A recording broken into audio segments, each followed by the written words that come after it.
Bonjour communauté de coups critiques, ici Kim et Philippe de Des Contes et des Dés. Et aujourd'hui, on fait une petite vidéo pour vous parler du nouvel écran du maître de jeu de Donjons Dragons 5e édition, édition 2024. Donc voilà, de bout en blanc, il y a deux aspects, deux côtés, on pourrait dire, à un écran de maître. Il y a le design et de l'autre côté, les informations. Fait qu'on va passer rapidement un peu là-dessus, savoir ce qu'on en pense, y a-t-il des grosses différences, à quoi vous attendre, et allons-y. Premièrement, côté design, Philippe, t'en penses quoi? Côté design, moi j'aime quand même bien le côté un peu fresque de la côté présenté aux joueurs. C'est sûr que ça fait moins un petit peu des fois le côté épique, si on peut dire, de certaines illustrations, ou tu sais, il y avait certains endroits que c'était comme des fois genre des belles scènes d'action. Là, ça fait vraiment juste comme peinture, fresque, représentation comme d'une histoire. C'est comme si on racontait maintenant une histoire à partir d'un bout de légende retrouvé dans une caverne, je dois dire. Puis sinon, côté design global, l'intérieur est très espacé, très aéré. Les tableaux sont sur 2 tons pour faciliter la lecture, je dirais. Une petite affaire moins d'illustration que les autres. Tu sais, les autres, il y avait comme des araignées. Ici, tu sais, ça prenait de la place pour pas grand-chose. Là, ils ont plus condensé des informations parce qu'il y avait tout ce qui était les conditions, il y avait genre 2-3 images, là, ils ont tout enlevé ça. C'est juste pour que ça soit mieux présenté. Oui, c'est ça. Si je compare avec, moi j'avais le triptyque pour l'édition 2014 là. Fait que tu sais, on avait comme un gros dragon rouge. Là, on est vraiment, c'est ça, dans la fresque beaucoup plus. Avec des personnages, j'ai associer chaque personnage à une classe différente. Donc, on peut voir ça comme ça, avec plusieurs des espèces qu'on peut jouer. Mais c'est ça, c'est une fresque et non pas une scène de combat épique comme on avait souvent. Là, on les voit pas parce qu'ils sont en arrière, là, mais j'ai les collectionne, là. Ouais. Les écrans de maître, là. Puis des fois, The Dragonlance était très une ville ou un champ de bataille en feu. La 4e édition, t'as comme plein de monstres, des tricrines, dragons noirs, des géants. Là, on est vraiment plus dans quelque chose, un hommage, on pourrait dire, plus... 50e. Ça fait 50e ça, très formel, c'est ça. Puis comme tu dis, si on compare les deux, 2014-2024, écrit plus gros. C'est la première chose que j'ai notée. Moins de dessins. Puis, comme tu disais, les 2 tons, en général, plus facile à lire. C'est pas que je vieillis, mais ça nous arrive à tous. Fait que c'est écrit juste assez plus gros pour que ça soit facile à lire. On s'entend qu'on n'a pas la face collée sur l'écran de maître là, quand on joue. Fait que je trouve ça plus lisible là, quand même de loin. Côté information, très semblable à l'édition précédente. Les conditions, on fait le tour de ça. On parle, on renomme toutes les habiletés, les compétences que les joueurs peuvent avoir pour que le maître de jeu puisse avoir ça sous les yeux quand il demande des jets. Improviser des dommages. Donc, quel type de dommages je préfère, quel genre de jet, de dégâts, puis avec les niveaux de difficulté. Là, on veut-tu que ça soit selon le niveau de personnage aussi. Donc, on suggère des dégâts selon les niveaux de personnage pour pas faire tuer toute la gang d'un coup. Fait qu'il y a de niveau 1 à 4, si on veut juste leur numéro ou on veut que ce soit mortel. Niveau 5 à 10, 11 à 16 et 17-20. Donc, on ajuste. Toutes les actions possibles, encore là, pour se rappeler au maître de jeu les actions. Même si moi, c'est tout le temps une section que je pense plus utile sur un aide de joueur que l'écran de maître de jeu. Là, je pense qu'avec les nouvelles actions, c'est peut-être pour ça qu'ils ont voulu les remettre, là, pour comme faire un rappel, genre oui, oubliez pas ces nouvelles actions-là. C'est ça, ou ce que vous pouvez proposer à vos joueurs s'ils semblent un peu perdus dans leur tour.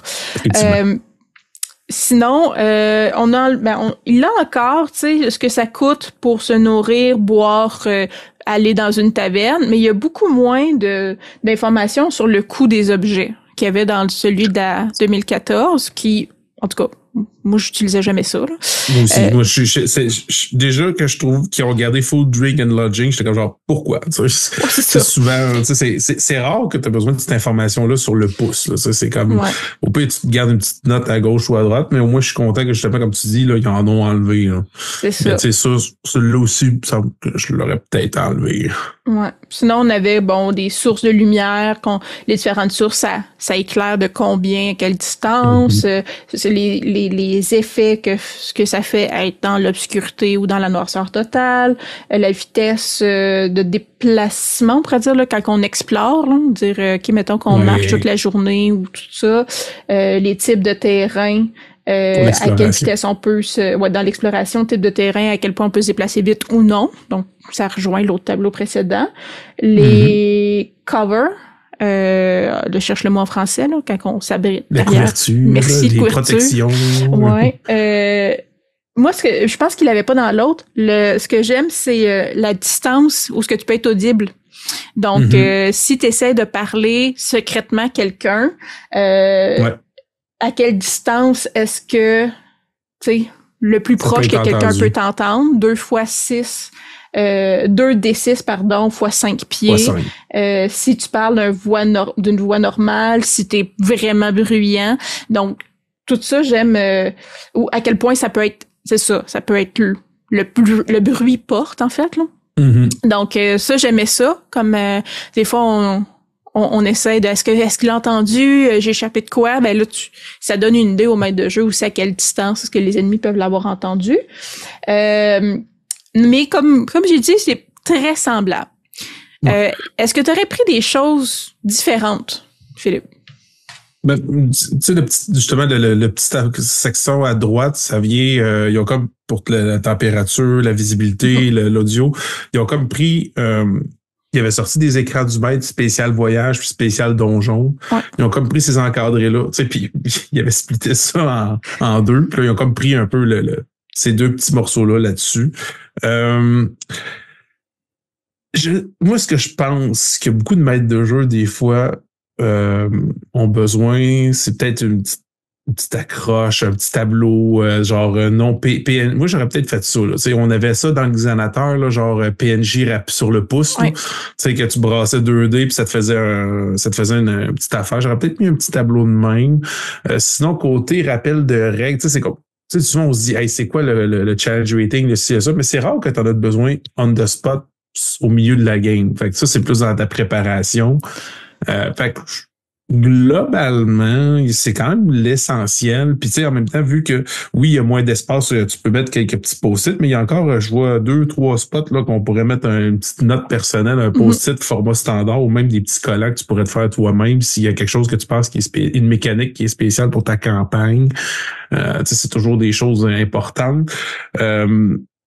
Il y a peut-être des petites affaires là, qui auraient pu être ajoutées par rapport à rouler le fameux chapitre rouler la partie. Là. Il y aurait peut-être pu mettre une ou deux petites notes, surtout pour les maîtres de jeu débutants. Mais encore là, c'est dur de faire ça très condensé pour un écran de maître. C'est ça. Comme j'ai dit, moi, plus t'écris gros, mieux c'est. Surtout que c'est loin puis on veut pas se coller dessus. Fait qu'il y a un choix à faire. Je suis allée voir rapidement à tous les samedis sur notre page Facebook, on pose des questions, la question du samedi. Puis on avait posé récemment quelle information utile doit être inscrite sur l'écran d'un maître de jeu. Et donc, j'allais voir un peu ce que vous aviez dit, communauté.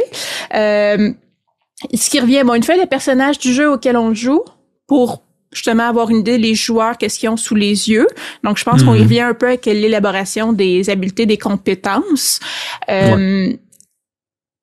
Les scores de perception des personnages. Fait que ça a l'air niaiseux, puis c'est quelque chose que j'en parlais à mon DM, qui aime tout le temps avoir sous les yeux. Il écrit sur un post-it, mais avoir des espaces comme ça qui changent de partie en partie, où on peut écrire la perception passive, l'insight passif des personnages. Parce que si on met des post-it, nécessairement, c'est qu'on cache des informations qui, nous, on considère sont pas utiles. Mais si on dit on intègre ça à un espace que tu écris avec un crayon lavable, ça aurait pu être plaisant. J'aime bien aussi qu'ils ont mis des types de difficultés. Puis, petite affaire aussi que j'ai juste vite que je me rappelle. C'est une des premières fois que j'ai vu un produit qui a un âge décrit. Pour de vrai? J'ai pas gardé la boîte. Ouais, c'est sa petite boîte dans laquelle ça vient. Il y a même un petit sleeve pour ranger l'écran. Mais sur la boîte, c'est la première chose que j'ai spoté, c'est le petit 12 ans et plus. C'est rare qu'on voit ça sur les enfants de l'autre. Oui, autre chose. Désolé de l'aparté. Non, c'est bien correct. Sinon, les petites règles moins évidentes à se remémorer. Je pense que là, les conditions, ça sert à ça, parce que c'est dur de se rappeler tout ça. Puis je trouve que la manière qu'ils les ont mis, là, ça sera pas visible, mais je vais essayer quand même. Parce que c'est pas super en focus, là. Non, c'est même pas la bonne que je montre. J'ai aimé, moi j'ai aimé, c'est ça, l'espèce de côté un peu bullet point qu'ils ont voulu faire. Je trouve qu'ils ont sorti comme c'est ça des. C'est pas en focus, mais en tout cas, moi essayer de le faire autrement pour que vous le voyez, mais ça rappelle beaucoup le livre du maître. Donc c'est visible de loin, il y a des mots en gras. Fait que ça, j'ai bien aimé ça. Parce qu'avant, c'était comme juste un gros bloc de texte, ça, fait que tu lises au complet pour voir l'essentiel. Là, ils ont comme fait ressortir tout de suite l'important. Ouais. Sinon, c'est ça, moins de rappels de règles, plus d'outils d'impro, d'immersion. Un peu ce que tu disais qui aurait été pratique. Des nuages de mots avec des noms possibles. Fait que ça aurait peut-être été bien plus que le classique, des fois, comme tu dis, qu'on utilise plus ou moins. Puis sinon, j'étais très d'accord avec Frédéric Sapp, qui écrit souvent sur nos publications, là. Quelle information je trouve utile sur un écran de maître? Un peu tout, mais en même temps, honnêtement, un peu rien. Moi, je les collectionne parce que je trouve ça joli. Pendant un bout de temps, je décorais ma salle de jeu avec ça, je les affichais. Mais souvent, je me fais mes notes, puis je me fais moi-même mes post-it de qu'est-ce que je trouve utile, que je colle un peu partout. Fait que c'est très rare que je trouve ça 100% utile, qu'est-ce qu'il y a sur un écran. Puis je le fais davantage à ma main, à ma sauce. Puis c'est vraiment plus le design, le artwork, le dessin de l'artiste que j'aime collectionner puis afficher. Donc celui-là, je trouve qu'il est tout allé, autant une partie d'action qu'une partie juste où les personnes font des rencontres sociales. Et il fait moins peur que des gros dragons qui volent. Mais voilà, faut aimer, je pense que il faut aimer le style artistique pour apprécier. Je pense qu'ils ont embrassé comme le style artistique puis l'appréciation des générations, on va dire, un peu plus jeunes. Je pense que, sans vouloir être, sans vouloir trop catégoriser, je pense que ceux qu'on dénomme les grognards, ils l'aimeront peut-être. C'est ça, ils l'aimeront peut-être pas, mais eux-mêmes, ils l'avouent. Je veux dire, c'est eux-mêmes qui se sont trouvés ce nom-là. Les grognards, pour ceux qui ne savent pas, c'est les vieux de la vieille. Là. Ceux qui ont joué aux vieilles éditions, puis qui avaient quand même un certain âge quand ils ont commencé même à jouer. Fait que, c'est des personnes qui vraiment eux-mêmes se catégorisent comme avant c'était meilleur. C'est ça. Fait que ça, on est dans une esthétique qui est pas très old school. Ça, c'est sûr. On s'éloigne du old school. Ça, c'est sûr, sûr. Mais bon, comme je dis, moi, je le trouve joli, puis c'est très différent de l'offre qu'on a déjà. Autant l'écran de maître de Sigil que Planescape, que Spelljammer, je trouve qu'ils étaient tous dans le même style artistique que l'écran de maître de 2014. Là, je trouve qu'on est allé dans un style artistique différent. Puis pour la collectionneuse que je suis, je m'en plaindrai pas non plus. C'est ça. Puis sinon, tu l'as dit, ça venait dans une boîte. Puis sinon, il y a un petit dossier dans lequel on peut le ranger, que je ne le rangerai probablement pas là-dedans, mais je vais mettre toutes mes feuilles de personnages là. Fait que pour les notes de DM qui traînent partout, je trouve que c'est quand même sympathique. Ça te protège, puis c'est ça, tu peux mettre 2-3 affaires dedans en même temps pendant que tu le transportes. Hein. Parce que surtout si tu le déplaces beaucoup, si tu joues pas c'est toi, puis que tu le mets dans un sac autre, il va finir par frotter, graffiner autre. Puis c'est pas comme un livre que tu mets un peu de côté pendant la partie. Ça, l'écran, tout le monde le voit tout le temps. Fait que si tu le brises, l'endommages, tu le tâches, c'est un peu plus décevant. Aussi, j'ai trouvé le prix très abordable comparativement à d'autres qui ont sorti par le passé. C'est sûr que nous, en plus, on a été chanceux parce qu'on est allé à une vente. Mais ça coûte encore moins cher. Mais sinon, j'ai trouvé le prix de base pour un écran de maître, je trouve ça très bien. Je veux dire, sur les Amazon et autres sites, ils vont en vendre des plus chers que ça, qui sont moins beaux. Je trouve qu'ils ont voulu garder ce côté-là abordable pour le début, je pense. Fait que, mettons qu'on dit sur une note de 1 à 20 pour un D20. Donc, tu y mettrais quelle note à savoir est-ce qu'on devrait acheter cet écran-là? Oh, ça, c'est une bonne question. Parce que, tu sais, je sais qu'il y en a qui aiment ça, les écrans, ils aiment pas ça. Je dirais que si vous en avez déjà un, je mettrais peut-être un 13. Parce que juste pour la mise à jour, l'autre, ça peut valoir la peine. Si vous en avez pas du tout, je monterais à 15-16 au moins. Hein. Ouais.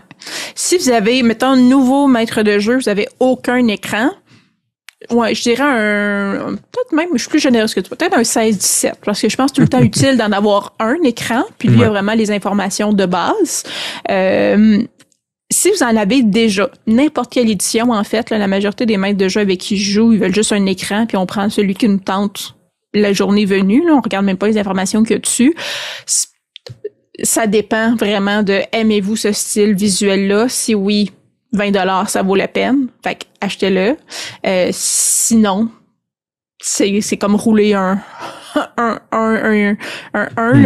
naturel, en tout cas, un nat one, là, c'est, achetez-le pas. C'est pas révolutionnaire, c'est pas, ils ont pas réinventé si vous aimez pas le artwork, gardez ce que vous avez déjà comme écran de maître. Si vous en avez pas, je pense que ça a amplement la note de passage pour être acheté, surtout avec le prix. Bon, puis voilà. Les petits rappels par rapport aux actions différentes, les DC qui ont un petit peu changé, tout ça, ça peut... les conditions qui ont changé, tout ça. Fait que, c'est ça, exactement. Bon, ben voilà, vite fait, bien fait. Mot de la fin, Philippe? Ça n'a pas duré 1h30. On se prend pour le bestiaire. Non, mais ça... Belle petite affaire, belle petite découverte. La sortie n'a pas été super gros annoncée, rien. C'est comme, c'est pas comme le triptyque qu'ils ont annoncé longtemps en avance. Ils ont comme juste à un moment donné sorti, hey, l'écran du maître est arrivé. C'est comme, ah ben oui, hein, le guide du maître est sorti. Puis voilà. Oui, donc c'est ça. Si vous avez des commentaires sur l'écran, le design, si vous avez des questions sur qu'est-ce qu'on y retrouve comme information, que vous voulez avoir plus d'infos avant de l'acheter, si vous avez tranche de vie, brique fanale, ce que vous voulez, écrivez en commentaire sur la section Facebook. Si vous voulez vous abonner, vous pouvez vous abonner à la chaîne, vous pouvez vous abonner à la liste de lecture de D&D 2024. Vous allez voir toutes nos vidéos à moi et Philippe et les vidéos que je fais toutes les semaines sur le jeu. Et sinon, voilà, on se dit à la prochaine fois. Bye, merci Philippe. Bye. Au revoir, merci.